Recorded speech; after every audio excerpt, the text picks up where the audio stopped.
defeat someone who isn't trying to win. Every villain has a motive. Some seek power, others chase money, revenge, or control. Once you understand what someone wants, predicting their next move becomes much easier. But Joker is different. He doesn't want power. He doesn't care about money. He doesn't even seem interested in winning. He wants only one thing: chaos. And that's exactly what makes him one of the most terrifying villains ever created. But there is another mystery surrounding the Joker: his past. Who was he before becoming the Clown Prince of Crime? Is the tragic story shown in Joker 2019 really his origin, or just another lie? Today, we'll explore Joker's philosophy, psychology, and the real-world inspirations that made him one of cinema's greatest characters. Chapter 1: The Man Without an Identity. Every human being leaves behind a pattern. If you know what someone wants, you can usually predict what they'll do next. A businessman wants profit. A politician wants power. A criminal wants money. Their methods may differ, but their goals remain clear. Joker breaks this rule. He doesn't want to rule Gotham. He doesn't want wealth. He doesn't want recognition. For him, chaos isn't a tool, it's the destination. And because he desires nothing, he becomes impossible to predict. But perhaps the most mysterious thing about Joker isn't what he does. It's who he is. Whenever someone asks about the scars on his face, he tells a different story.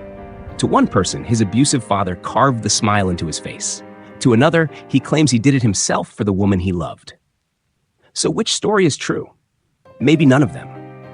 Joker doesn't simply lie. He destroys the very idea that truth matters. He becomes an unreliable narrator, a man with no fixed identity, no certain past, no clear purpose, and perhaps that's his greatest weapon. Because how do you understand someone who refuses to let himself be understood? Chapter 2: Arthur Fleck and the Birth of Nihilism. The 2019 film finally seemed ready to answer that mystery. For the first time, we were given an origin story. Arthur Fleck wasn't born a monster. He was a lonely man trying to survive in a city that had already forgotten him. He wanted to become a comedian. He wanted to make people smile. Even after being beaten by children on the street, he still believed they were just kids.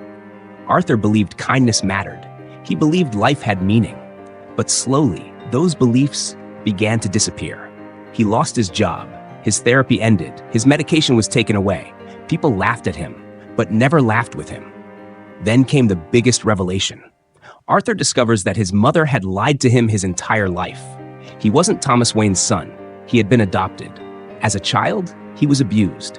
The one relationship that gave his life purpose collapsed in a single moment. Arthur didn't just lose his mother. He lost the meaning of his existence.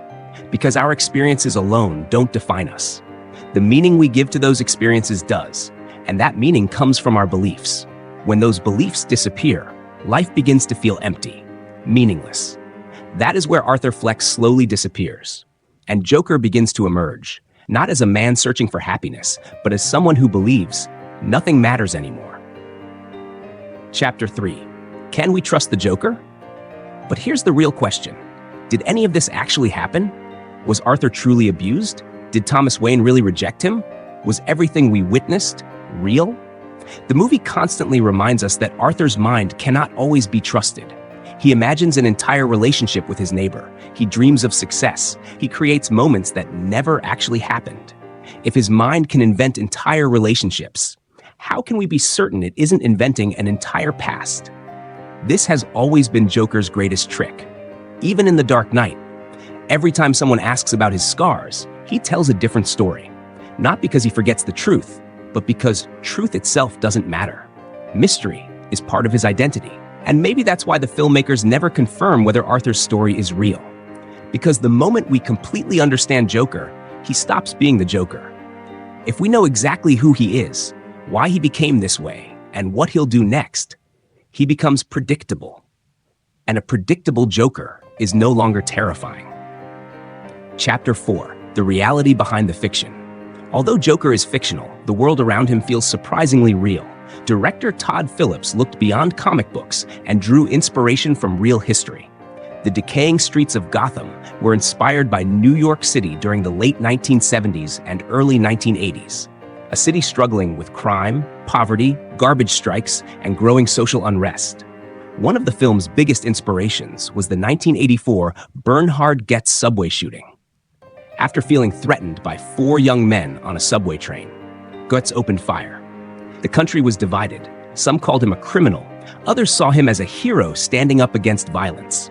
Arthur Fleck's subway shooting reflects that same moral ambiguity. One desperate act transforms an ordinary man into a symbol. Not because he wanted to inspire a revolution, but because society desperately wanted someone to represent its anger. The film also borrows heavily from Martin Scorsese's Taxi Driver and The King of Comedy. Like Travis Bickle, Arthur is isolated and disconnected from society. Like Rupert Pupkin, he dreams of becoming a comedian while desperately seeking recognition. But perhaps the film's most realistic message isn't about violence, it's about neglect. Arthur depends on therapy, he depends on medication. Yet when public funding disappears, so does his support system. The movie asks a disturbing question. What happens when society abandons those who need help the most? Sometimes, it doesn't create monsters, it simply stops preventing them. So, who is the Joker? A victim? A villain? A revolutionary? Or simply a man who stopped believing that anything has meaning? Perhaps there is no single answer, and maybe that's exactly why Joker continues to fascinate us. Every story he tells, every smile he wears, every memory he shares could be another lie. The moment we fully explain his madness, we take away its mystery. We make him predictable.